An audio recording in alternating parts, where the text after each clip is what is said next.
Welcome back to Under the Sun and Moon with Kes and Michelle. I'm Michelle. I am Kes. All right. It's been a bit. It's been like a lot of a bit. Yeah. These people won't know that, but No, but it's been really hard for us to carve out the time to do this. Yeah. April was a lot. Yes, April was a lot, which it is part of today's discussion. It is, yes.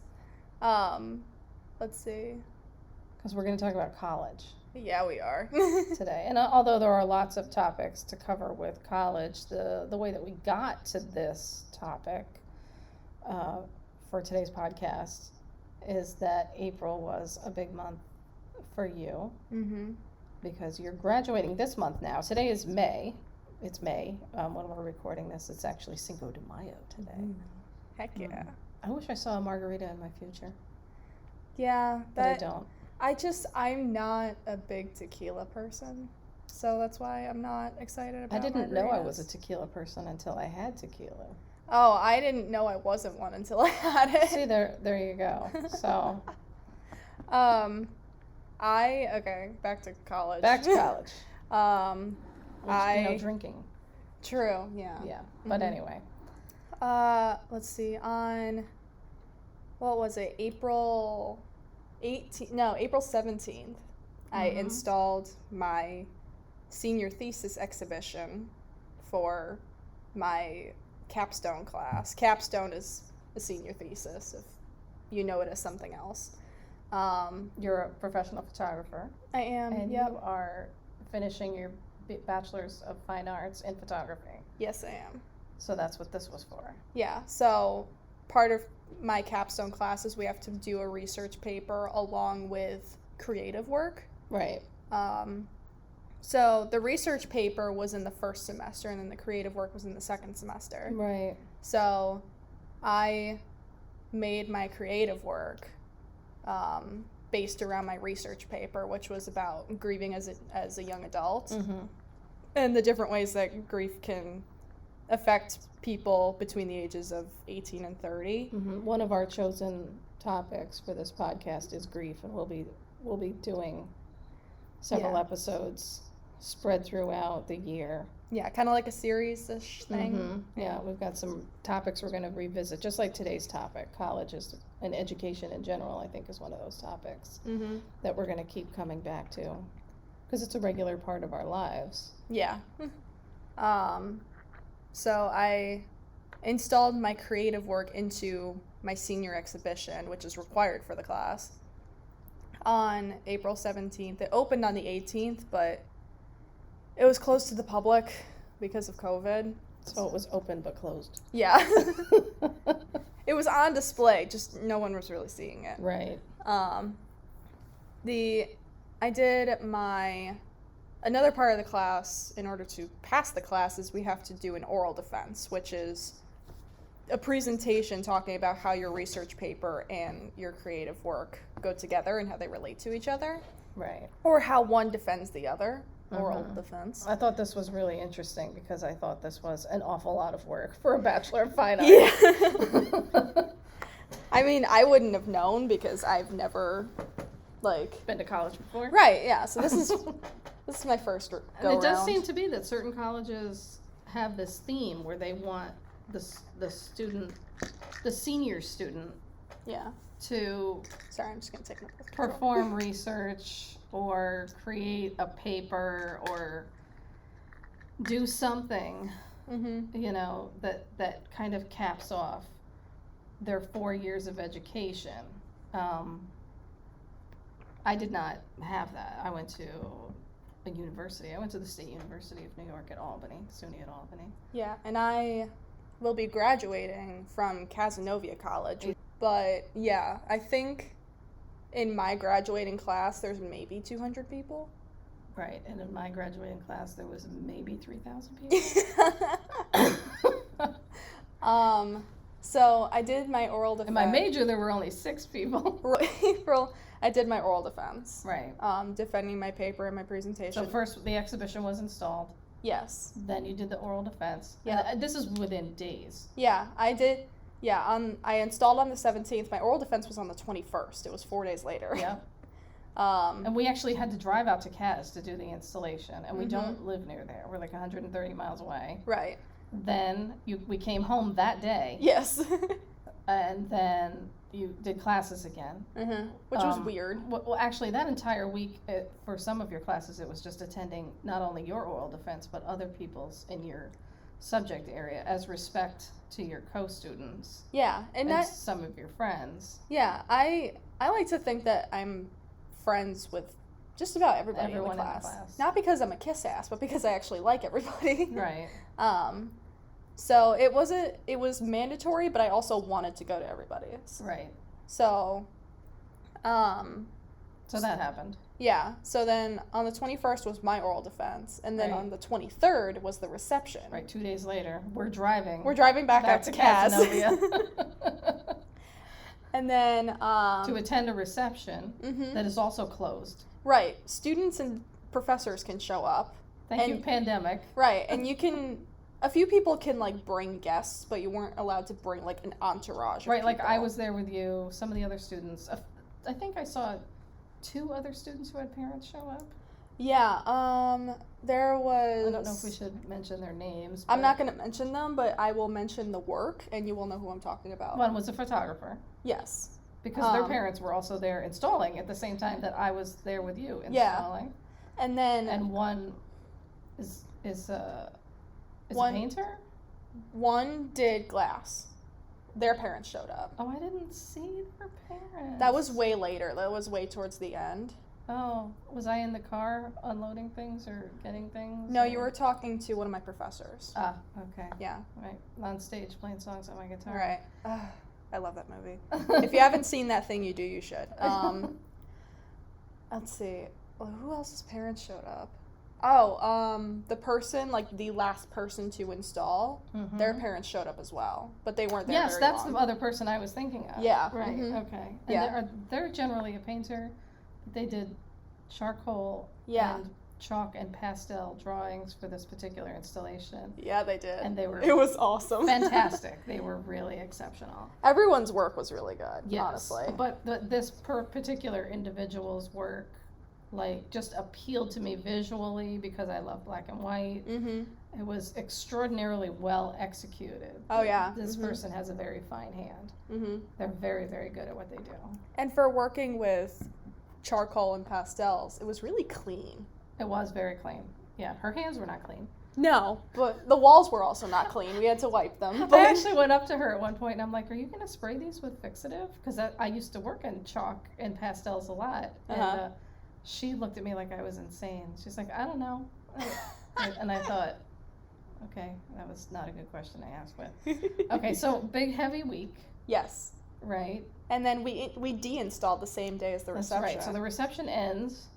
At like You 6. change your shoes. I changed my shoes 3 times. Yeah, that was a whole other thing we won't get into, but because it was muddy in it, and it was also icy. It turned out there were areas that were still frozen. And you had bought new shoes, and they weren't quite broken in yet. No. And anyway, so we de-installed then. Yes.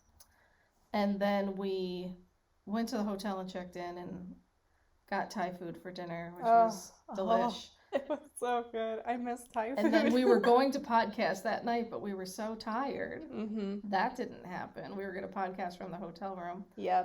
That was a nope. Yeah. And then we drove back Saturday afternoon. Yeah, after we had lunch with one of your old roommates. And so it's been a very intense, April was a very intense month leading up to that because it wasn't just your installation, it was a family affair. I was involved in getting things ready for the installation. Your grandmother was involved in getting things ready for the installation. Your husband came and helped us install. So it was just a lot going on. And now we're in the first week of May and graduation is barreling down upon you. Oh yeah. The last week of classes is next week. My last day of classes is the 13th. And then finals start the day after. Right, so that's the 14th. That's a Friday. Yep. Which sucks that they're doing... I get it. That they're doing finals during the weekend. But it's just, in my head, I'm like, finals and classes on a weekend. That's not right. I would love to have had that option. Oh, really? Yeah, especially at the end of the fall semester when I was in school, Mm-hmm. because when I was at the university, the semester, and you know, school schedules change depending upon what day Labor Day falls on, because a lot of schools just start like the Wednesday before Labor Day, or the Wednesday after Labor Day, or the day after Labor Day. But Labor Day is not a fixed date. It's not like it's the 4th of July. No, It moves, and so the end of the semester moves, and the later Labor Day is, the later the semester ends. And so I remember taking final exams on December 21st Oh. as a graduate student who Interesting. had a home and a child. Mm-hmm. And I was working full time because I went to grad school part time. Wait, I was born when you were finishing your master's? Oh yeah, I finished my coursework in 2002. Oh. And then I walked the stage in December thinking I was going to graduate, and then there was a whole fiasco with that. But anyway, I got my diploma in May of 2003 because my advisor could not make the time for me to sit for my comps, to take my comprehensive exams. He told me that he was going to collect the questions from the professors. It's this whole process that you go through. Okay. And at least at that time at the university, I had to give them a list. I had to give my advisor a list of every graduate course I had ever taken. He contacts my former professors, Mm-hmm. and he gets 2 questions for every class that I've ever taken. They present those questions to you. You have to choose one and write an essay on it. And you have to do, I think I had to choose 5 classes. I had taken like 10 or 11.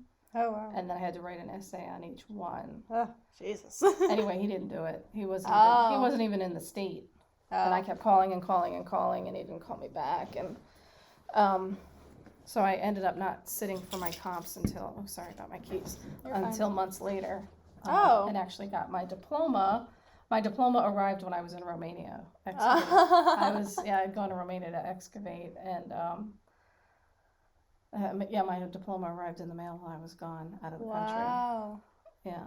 Interesting. Yeah. I didn't realize that it was, well, first of all, I didn't realize that I was around when you were finishing your master's. Well, why would you remember that? Yeah. I don't know, but Do you even remember me being away?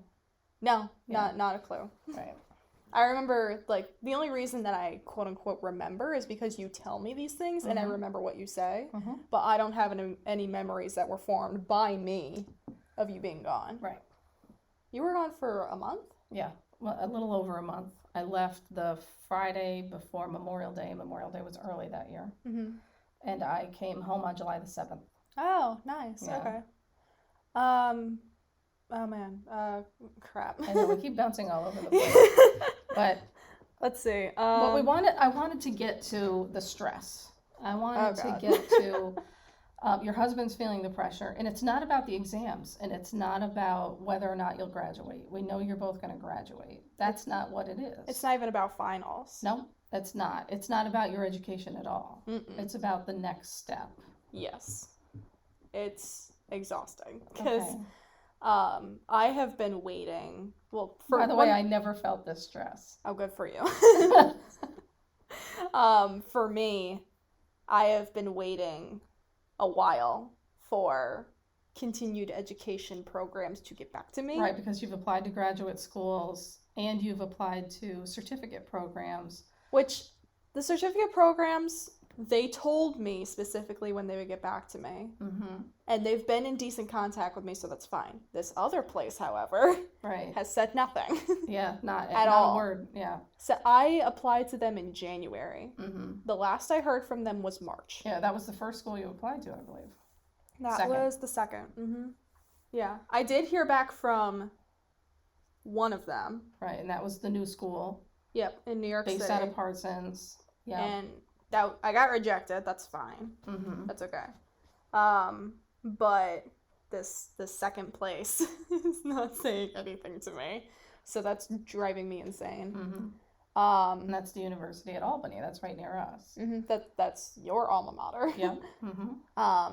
And so it's also like I want to be able to know what you're going to be doing. Yeah, because I have plans for either route depending on what these places say. Right, but they're very different plans. Yes. And you want to know what that looks like, what that's going to be. Yeah. And then I'm not going to speak directly for my husband, but he recently had a decent issue with his program. He did. He had a very big issue with his program. Yeah, not his fault at all. He had been led to believe that he was a double major for almost his entire college education. And then he got an email on a Saturday back in February saying, oops, we made a mistake and you're only getting 1 degree. Right. And it threw him pretty heavily, as it would anyone. Right. And he's still reeling from that. Which he should be. Like, that would jar anybody. Right. I'm frustrated about it because I know the person that he was working with to make this happen, and I'm really frustrated that this person let him down. Because it was his job to make sure that it would happen, and it didn't because of something. I don't know. Yeah. And I understand your frustration because, I met with that particular professor with my son-in-law. Right. I did the parent thing. Yeah. And I understand your frustration. And I understand that it got away from him. And I think the pandemic plays a big role in that because people seem to have frozen certain parts of their lives or their jobs because they're just waiting for it to be over. Yeah, and I think people need to come to the realization, I know that people need to come to the realization that it's not over, it's never going to be over. That we need to soak ourselves into this new normal, as people refer to it, and create a new pathway. And that means we need to have better communication and continue to follow up and use new methods. Computers are very powerful. Oh, yeah. The internet is very powerful. Oh, back to tech. Yeah, it's been around for a while. I don't understand why people are not getting it. But anyway, that's what happened. Yeah. And on top of that, I can tell you that from my college experience, from your father's college experience, from helping many other people get into college and navigate college, because I was a first time. You were a first gen. Yeah, I was a first gen. Your dad was a first gen. I keep forgetting I'm only a second generation college graduate. Really. And you're a rarity in the family because there are not a lot of second gen graduates in the family. Yeah, and it's even more rare because I'm studying an art. Right, I'm not. Right. I didn't go into a science. But even still, you have a cousin who has a degree. Yes. Right. And you have a cousin. Yeah. Yeah. So, but anyway, when it comes to advising students, I think that professors are dropped into this situation where they're made to be an advisor and they don't know squat about what they're doing or about what fulfills what. I've gotten this message personally. I had this message from professors when I was in school. Now, granted, I was an undergrad a little while ago. You're not that old, Mom. But it was in the late 80s and early 90s. And my advisor was like, they don't give us any training on this at all. So if you can help me with this, I'd really appreciate it. They don't, though. They don't. I know, but it's just weird to actually hear somebody say that. Right. And then your dad had the same experience when he was an undergrad in the early 2000s. He went to college in his 30s. And he had gotten an associate's degree and then went on to a 4-year school. And when he was at the 4-year school, they were like, well, you need to take this class and this class and this class and this. And he's like, but I already took this and I already took this. And they were like, I don't see, his advisor could not make the connection. And I actually sat down, and this is, the internet's been around for a while, but this is in the early days of the web, and it wasn't very useful or very powerful at that time period. I'm talking about 06, 07. It was tough. Yeah. I actually sat down with a paper catalog, of soft, a paperback version of the school catalog. Oh my God. And your dad's transcript from his 2-year school, which was a state community college. Right. And wrote, this requirement is fulfilled by this class. It was 3 pages long. You wrote his? I said, take it into your advisor. I made photocopies of it at work. I was working at the museum. I said, take it into your advisor, turn it into them. And you know what she said? What? Oh my God, this is so great. Thank you. What? Why didn't you get paid for that? I've applied to try to be an advisor, and I don't even get an interview. I can't. But, on paper, I don't have the requirements, but whatever those requirements are. But obviously, why are there requirements when you're not even teaching people how to do this stuff? I can't answer that question, but. Oh my God. It's crazy, isn't it? Yeah, it is. It really is. Sorry, I keep So you're feeling this stress. Yeah. Because you, we keep getting off the subject. We do this all the time. Because it's not just here either. Because you want to move forward with your life and know what your life is going to look like, and you don't have those answers yet. Right. And you want to live, you want to have, you're looking for an apartment now, you and your husband are. Mm-hmm. Apartments are extraordinarily expensive. Yeah, because this is not literally the rent that you're looking at was more than the mortgage on my first house. Yeah. Mm-hmm. It was equal to the mortgage on my second house. Ah, God. And it's twice as much as the mortgage on my third house. Oh my God, really? Mm-hmm. Oh. Yeah. I didn't know. Yeah. So, I don't think I've ever paid more in rent than $550 a month. Okay, the cheapest we've seen is like $760. Mm-hmm. And then it just keeps going up from there. But $760 is tiny. Yeah, it's like I saw a $760 for like 400 square feet. Yeah, and I know that people, live in 400 square feet. I'm not judging anyone. Sure, yeah. But your husband does stream on Twitch. Yeah. From home. Yeah, and I work from home. Right, the photography business. So we're talking about 2 desks. Right. Because you actually need 2 desks. 2 desktop computers. 2 desktop computers, 2 laptops. Mm-hmm. All of his sound equipment and everything for streaming. All of my gear. All of your gear. For my camera. Plus a bed. Mm-hmm. Plus maybe a table to eat at every once in a while. Some chairs. Yeah. You can't fit that into 400 square feet. You can't even barely fit that into 700 square feet. Yeah, I know. And, you're not making a lot of money yet. No, not yet. So it's very, very stressful. Do you feel, I know what your husband feels like. He feels like he needs to find the job. Yes. Right now. Yeah, he needs to find the job. This is my life. This is my career. Mm-hmm. But that's not, I think that's one of the things I want to talk about. Because I keep telling you guys this. We're talking about college. Right, but that's what we're talking about. Yeah, you're right. What were you going to ask me?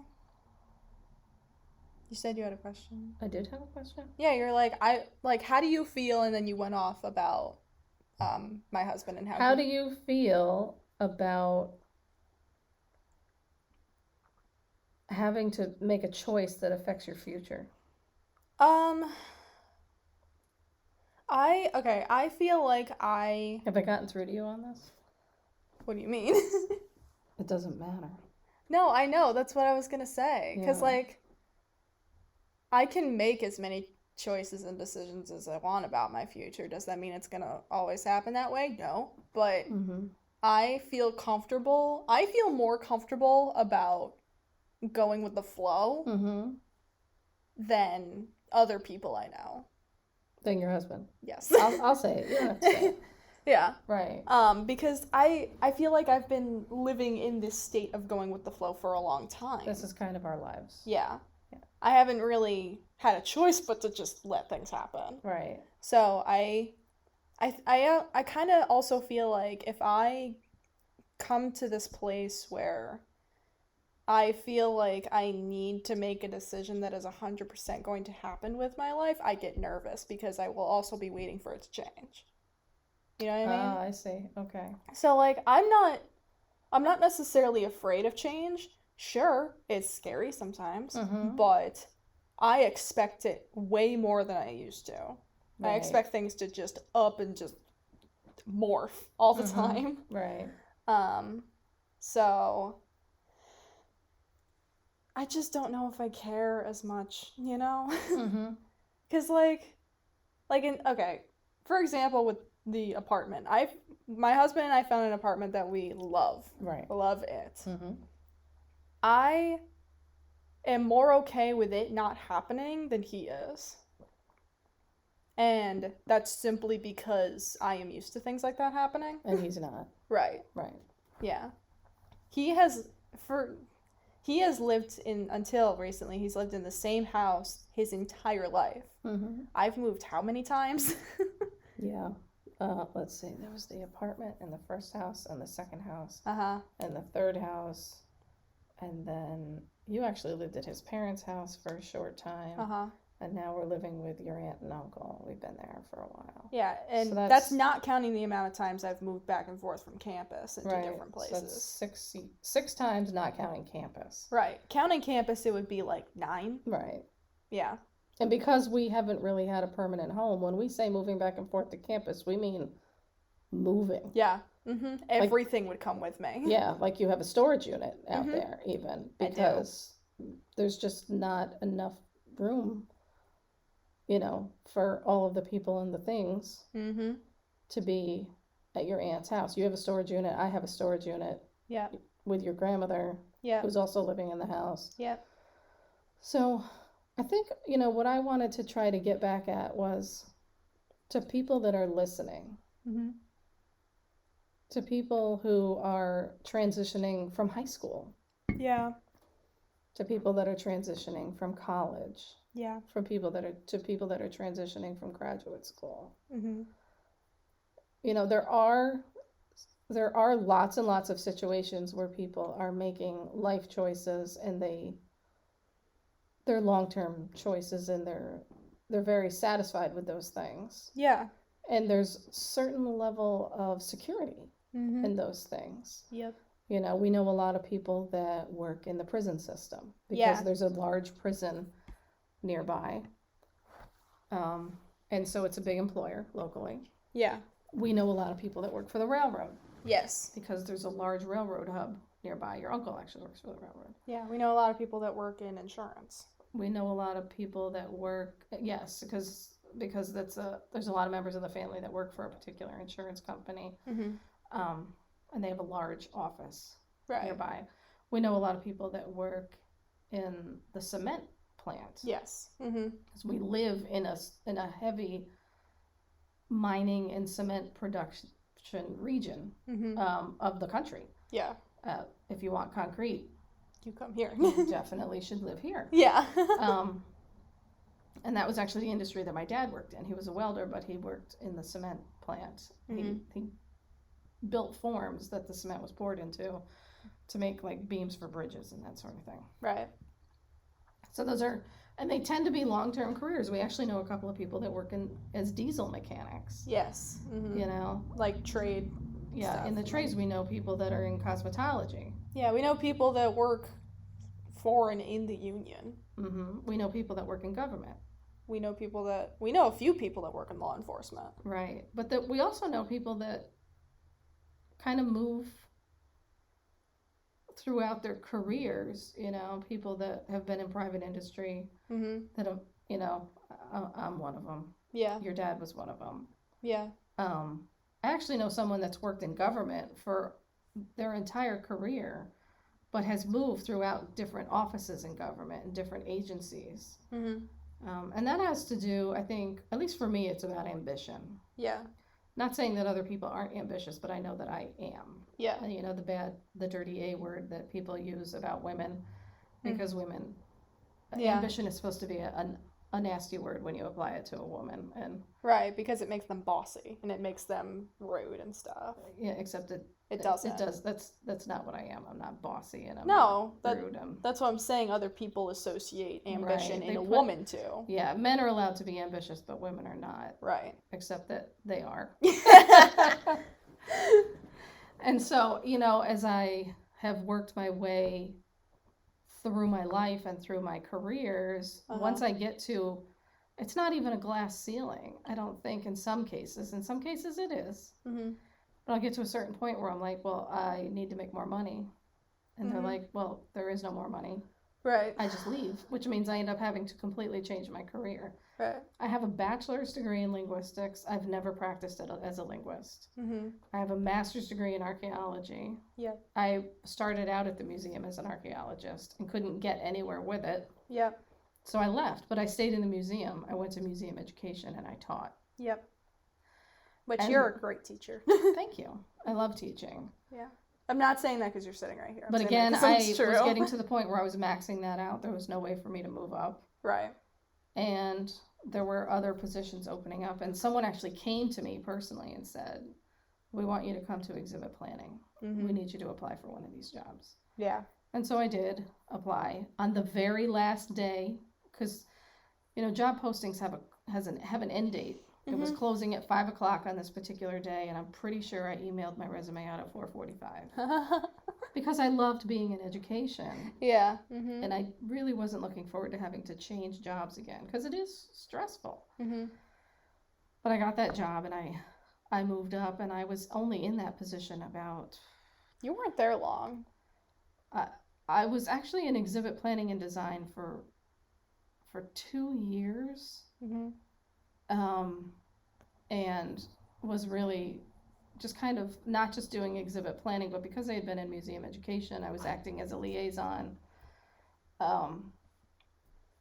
And anyway, to shorten this up so that we can get back to the topic, the financial crisis hit, and I had been asked to move up and take a management position, but I was not getting management pay. Oh, okay. I was told I would get it when this one person retired, but because of the financial crisis, when this person retired,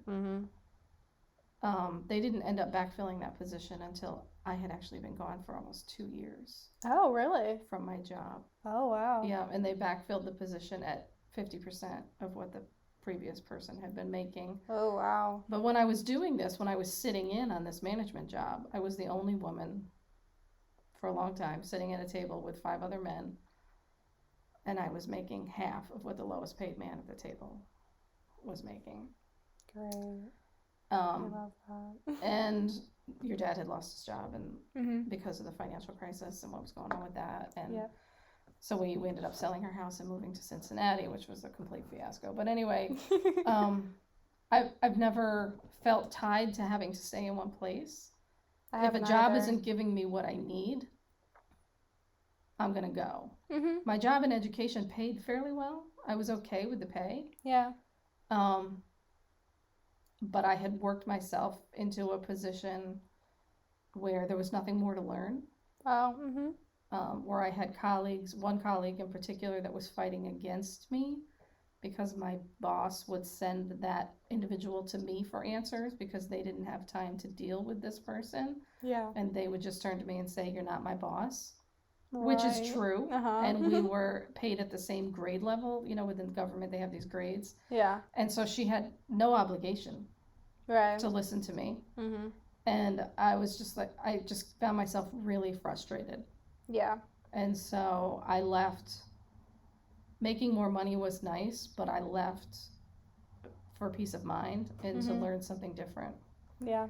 Of course, once I left the state, when we moved to Cincinnati, I thought I would just continue with my museum career and I'd be an executive director at a museum by now or some other thing like that. And when we moved to the Midwest, I could not get a job in management. Every time I even contacted employment agencies, all they wanted to put me into were clerical positions. Not that there's anything wrong with being clerical, but it was like not my skill set. But I interpreted it as I'm a woman, so that's where they put me. Yeah. They literally did not know what to do with me. Right. And I remember that. When I told certain people, no, I'm looking for project director, management position, they would just look at me like I was crazy. I feel like I get a lot of those, not a lot of those, but when I bump into certain people and when I talk to people about running my own business, they're like, what? Yeah. And I don't necessarily think, at least in my area of, well, at least in my career, because I'm an artist, I feel like a lot of people are more lenient with women being artists, but I feel like I still run into people who are not as lenient with women running their own business. Right.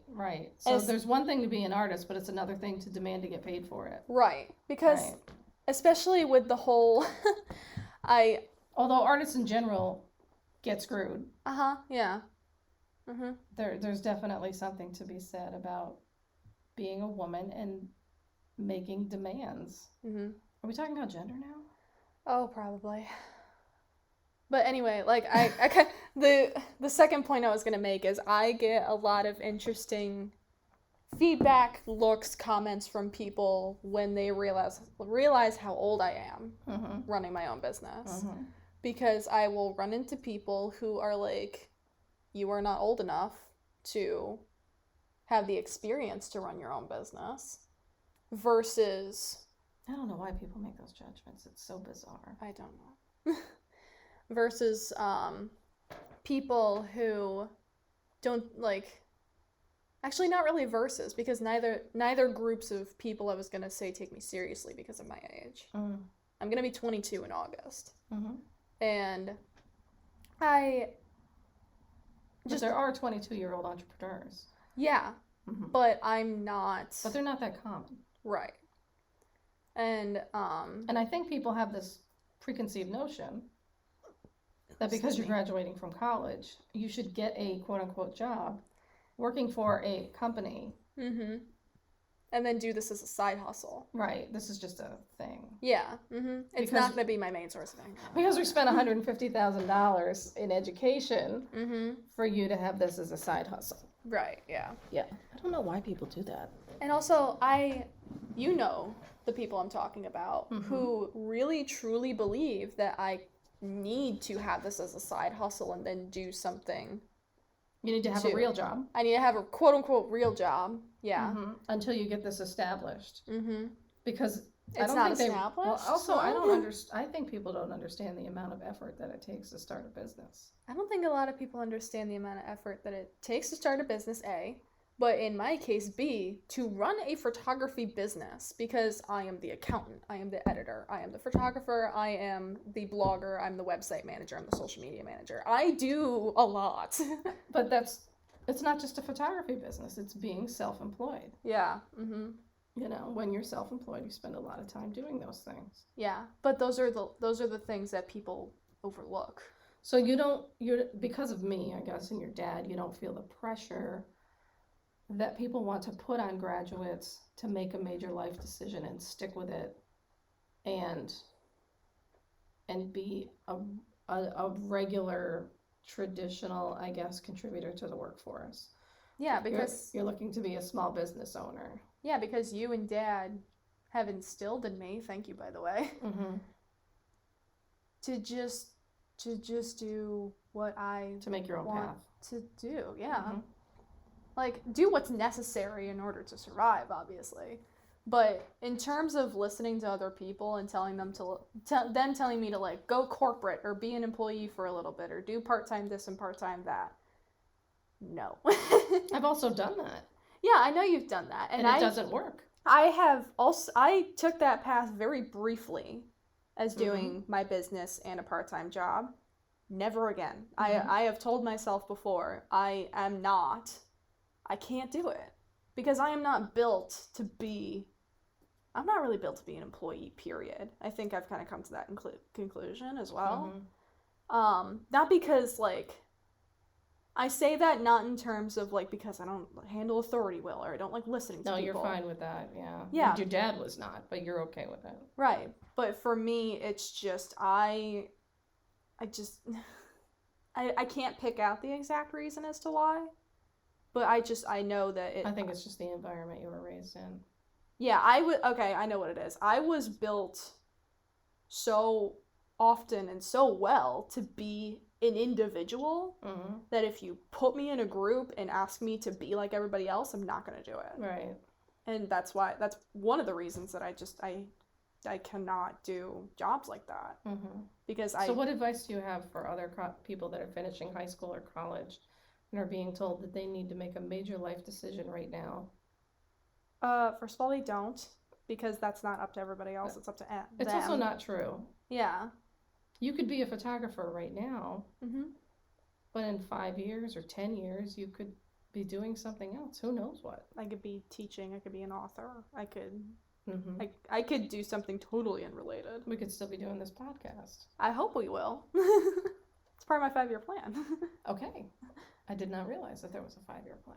Well, I have it as an assignment, so I have to write it. Okay. All right. Advice. I think there's a lot of advice, really, but I feel like in terms of people telling you that you need to make these life decisions right now so that later on you don't, like, fail as I've heard a lot of people say. Like, failing at life is a huge fear that I have come to realize that a lot of people in my generation have. Like, it's not just in your generation. It happens to everyone. I know that, but I'm saying, like, the people around me specifically that are within my age group that I have the most contact with, every single one of those people has the same fear of failing at life. And I truly believe that it's because other people tell them that they need to do this thing, and if they don't, they're going to fail. That's a lie. I know it's a lie. Yeah. But I'm just saying that's what I hear. Right. So, like, I am very much a go against the grain kind of person when it comes to people telling me what to do with certain things, not everything. But career-wise, I am totally gonna do my thing and you can do yours. Right. And then I don't want anybody to ever feel like they need to. I don't ever want to have somebody, like, have the feeling of making money as a career. Because if it's making you miserable, but it's making you money, you're not happy. Right. I don't care what you say. I know a few friends of mine who are terrified that they are not going to make over $100K a year and that they're just going to, like, end up not doing anything. Because they're not making enough money to somebody. So they're frozen. Yes. Instead of making $100K a year, they're making no K a year because they literally can't move. Right. They're frozen by the expectation. Yep. It's scary to see some of my friends be crippled by this idea. And, like, specifically, I think of one of my friends who is actually, like, on not really, I don't know if they necessarily took this path because they were told to or because they felt like they had no other choice besides what other people told them to do. But this person, like, has their own place. They have a car. They have a job. But they are just, like, they're not happy. They're miserable. Yeah. Because of the situation that they are in, honestly. Because they hate their job. Do you think if you go to college to study a particular thing that needs to be your career? No. What message do you have for people out there that think that we're wrong and that if you spend that amount of money on an education that you should be doing something in that field? I think... By the way, the people I often hear that from are people who have never been to college. I was just about to say. So they have this mythology about it. Also, to tie into that, give me 1 second. In terms of people who think that you need to study or you need to have a career in, it's okay. It'll still. I know that. In terms of, like, going into a career that you studied for, I think that's a very traditional idea. And if you want to do that, like I am, or like anybody else could be doing, sure, fine, go for it. But if you get a degree in something and you don't want to have a career in it, That That's should be okay. normal. Yeah. That should be fine. Let me just correct one word. Hi. Traditional. Okay, what would you say? Because it's generational. Okay. Yeah. I graduated from college in the 90s. Yep. And I graduated from college at a time when, in the 80s and into the 90s, the number of people attending college just exploded Mm-hmm. because of the availability of student loans and Right. government guaranteed student loans and financing to be able to pursue your education. And like federal grants and Yeah, stuff. all that kind of stuff. Mm-hmm. And so with that explosion of people going to college, number one, Yeah. when I was in your age group, to have attended 2 years of school and dropped out was actually fine on a job application. You didn't need to have a degree, but if you had some college experience, it put you ahead of people who had no college experience. Oh, it's so black and white now. Right. Number two, if you had a college degree, it almost didn't matter what it was in. I mean, unless you were doing something, really, unless you were doing something like accounting. Sure. You know, something that's very subject specific. Or, I'm trying to think of education. Yeah. Mm-hmm. Because in those days, you used to be able to become a teacher with only a bachelor's degree. You didn't need a master's degree and these other certifications like you do now. But for the most part, having a college degree just put you ahead. Mm-hmm. It meant you were more likely to get the job. It meant you were more likely to make more money. Yeah. It didn't matter what it was in. Yep. I have managed projects for years. Yeah. I've never been called a project manager. I've been called a project director. Yep. I've been called an exhibit planner. Mm-hmm. You know, coordinating major exhibitions with budgets and people. And I've been a team leader, which in private industry tends to mean a low-level thing. Although when I had, you know, 13, 15, 17 full-time paid employees reporting to me. Yeah. And I was managing that entire group across the country, Mm-hmm. as well as managing all of the parts of the project, the moving parts that need to come together. Yeah. It's not a low-paying thing, you No, know? yeah. But I got paid very little for it. But I have been managing projects for a very long time. But in this day and age, because I don't have a project management certification, which is a generational thing. Yeah. This is people now, I'm 50. Mm-hmm. So these are people in their 30s and maybe in their early 40s, but I don't think so, who are in this next group of people who were raised in this generation where it's specific. Mm-hmm. You know, like if you want to do a job, you need to have that. Like these project management certifications, they didn't exist. Yeah. Mm-hmm. They did exist 20 years ago, but they were kind of like new. Okay. Not a lot of people did them. Yeah. And that's just one example. There's the medical transcriptionist.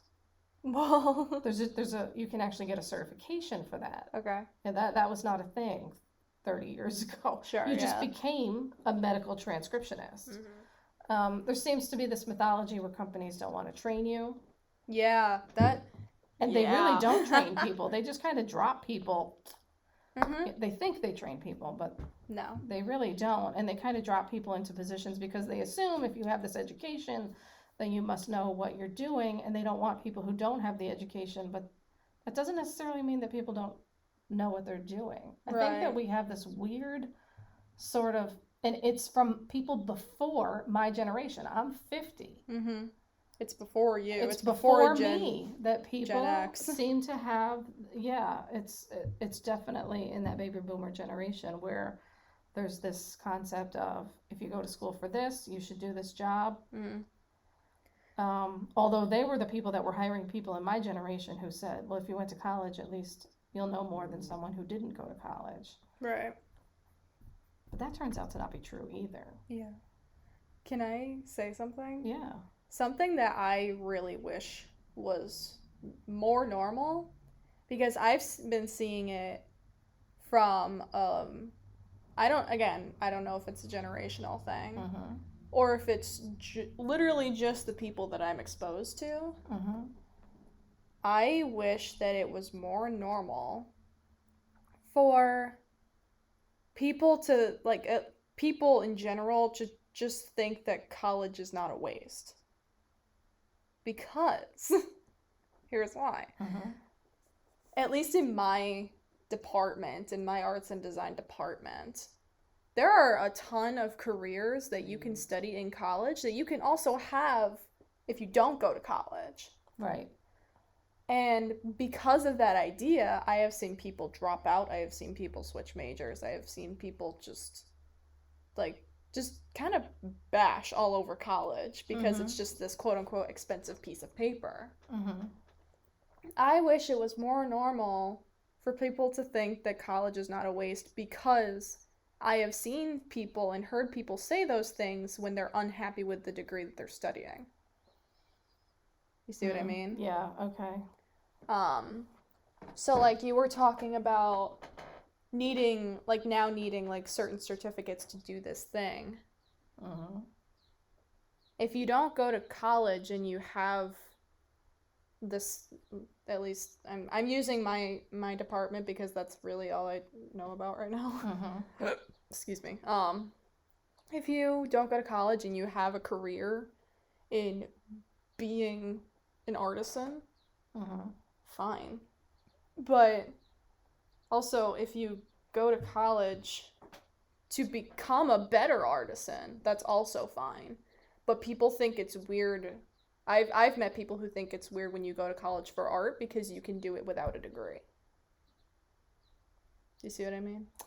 Yeah, but that's because what we need to keep coming back to is that that's not what college does. There's this mythology that college teaches you how to be a thing. Right. And it doesn't. It provides you with information.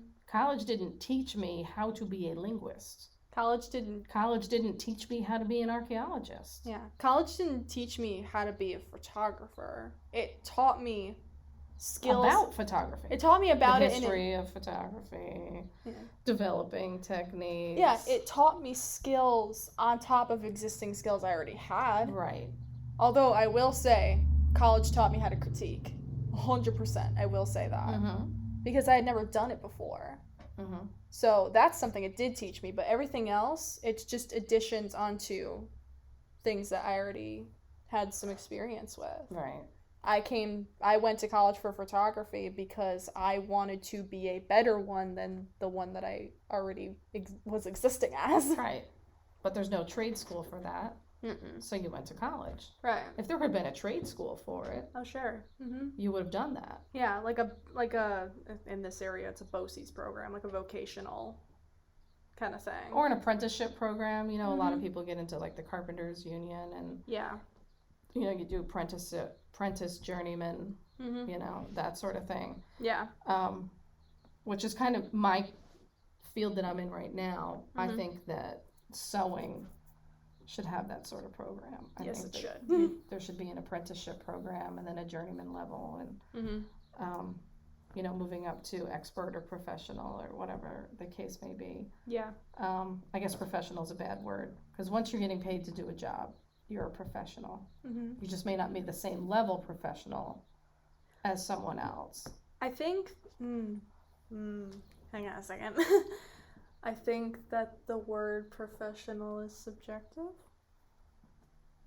Is it just because I am young? Or is it just because I think differently? I'm just thinking in terms of the Olympics. You're either an amateur, you don't get paid for it. Right. Or you're a professional. Okay, so overall. Right. Well, college. Yeah. The end of the you know, coming to an educational, a life milestone. A transition, a weird transition, really. Should it be scary? No, I don't think so. But it is. Sure, yeah, because you're ending something major and you're beginning something else. Right. And right.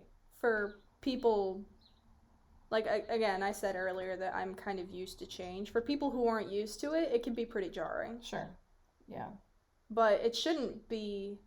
I wish that it wasn't scary because of what other people say to you about it.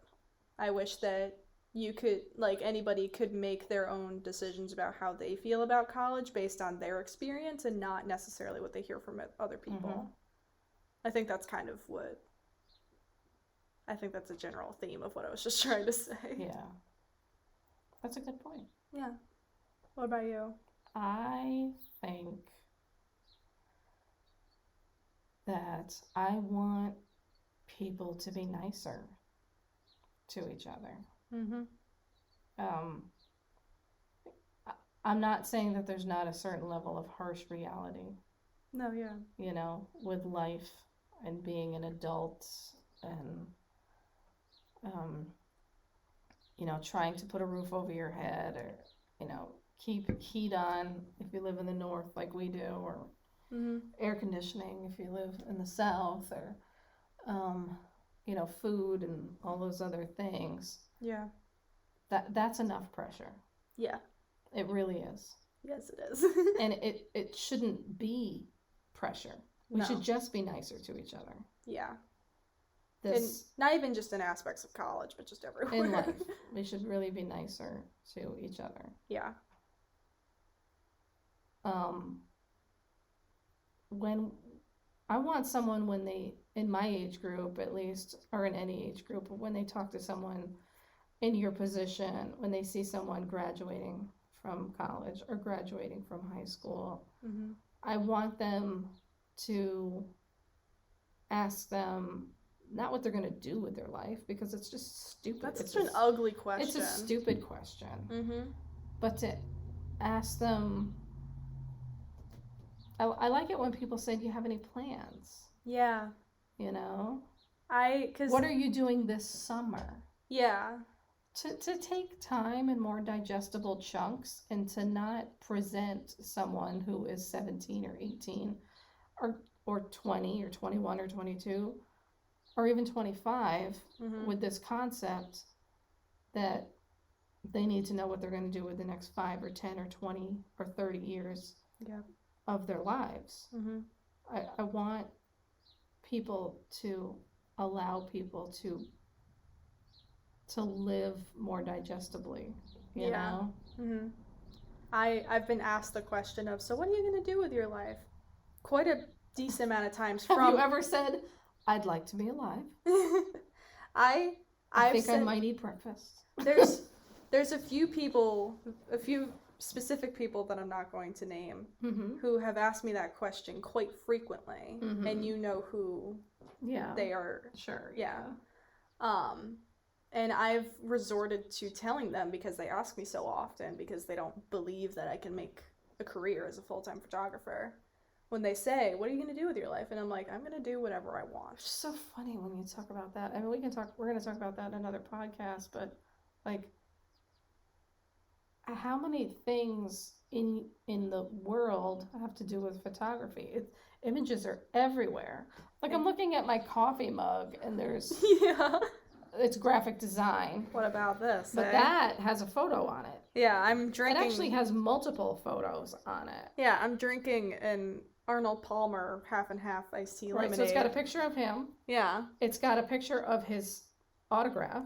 Yeah. It's got other pictures of him in the background. So there's graphic design combined with photography. Yeah. But there's just photos.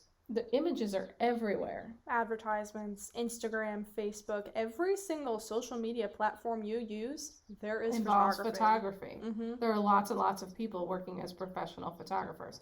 But because we all have this horrible device in our lives called a smartphone, which I'm now holding in my hands, which is probably one of the greatest inventions ever created. Yeah, but they put a camera in it, and it really democratized society. It did. It's a great equalizer, I have to tell you, because, you know, when we look at family pictures, there are not as many family pictures from when my mom was young or from when I was young, because cameras were expensive and film was expensive and getting film developed was expensive. Yep. But if you can have a smartphone with a camera in it, you have pictures and even video, something that was unheard of. Mm-hmm. And you don't have to be wealthy, you don't have to be middle class even. Right. To have images of your life. Yep. And I think that somehow that made people think that everyone's a photographer. And of course the advertising, you know, like iPhone in particular, and I will mention them, you know, because they do these commercials where they're like, you know, capture your life on an iPhone. Mm-hmm. And I guess everyone takes pictures, but not everyone. The point is, not everyone is a photographer. Yeah, what is the saying? Every rectangle is a square, but every square is not a rectangle. Right. Yeah. Yeah. I was actually thinking, we're going to like have a whole other segment about this, but I want to end this one by saying that I have seen a lot of professional photographers, videographers, content makers, really. Yeah. Which also, I'm not a content creator. I will get into that in a different episode, but I'm not a content creator. I have seen a lot of these people use, like, where's my phone? I've seen them use, like, the latest iPhones, or I've seen them use the latest Samsung phones. There were, like, Selena Gomez's music video for Lose You to Love Me, entirely shot on an Apple iPhone. Mm-hmm. All of it. Mm-hmm. That's cool. But that doesn't mean that the person using it isn't a professional. Right. Skilled professional. Mm-hmm. They just happen to be using a device that I happen to own. Right. Yeah. Mm-hmm. And I'm telling you, I can't do that shit. Right. I don't have those kind of skills. And it was part of the advertisement for Apple, because they're like, this person just used an iPhone, which means you can too. Mm-hmm. Like, sure, that's marketing. Yeah. That's super smart. Right. But not true. No. Okay. So. I just feel like we haven't gotten anywhere today. Have we gotten anywhere? Yeah. You know what? Here's go to trade school. Yeah. Don't go to trade school. Yeah. Go to college. Don't go to college. Don't go to college. Yeah. But whatever you choose to do, Mm-hmm. make sure that you try to make an element of your life that you're constantly learning. Yes. And allow yourself to learn and allow yourself to change. Mm-hmm. And allow others to learn and to evolve Mm-hmm. and to change. Oh, God. Okay, I can't bring it up, but in another episode, And I already know what I'm talking about. And let's all try to embrace that in each other. Yeah. Just be nice. And be nice. And No. And don't put so much pressure on young people. Yeah. There is, Really, don't put that much pressure on anyone, but Right. stop putting this amount of pressure on young people. Yeah. For crying out loud. Just stop doing it. Yeah. So, like, there is never going to be anybody that takes the exact same path that you did or are going through. So, please don't make it sound like that's how life works. Right. Because, like, you do your thing, fine. They are going to do theirs, and that's just going to be. But let it be. Yeah. And let it be. Yeah. Mm-hmm. If they do something differently than you, fine. That's great. Mm-hmm. So, no matter what education you do or take or pursue, Or someone else does.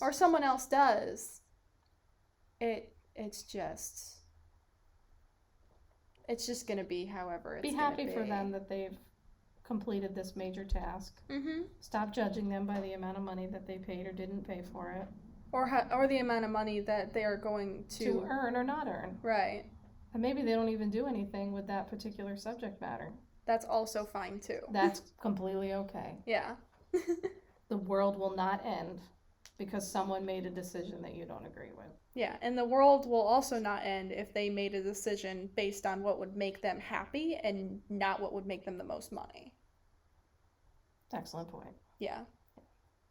And on that note, this has been Under the Sun and Moon with Michelle and Kes. Good grief, yes it has. We will see you guys next time. I think I need a margarita. You're gonna make me, like, want one even though I know I don't want one. Okay, we'll just buy a bottle of wine. Fine, that Okay. sounds great. Okay, bye.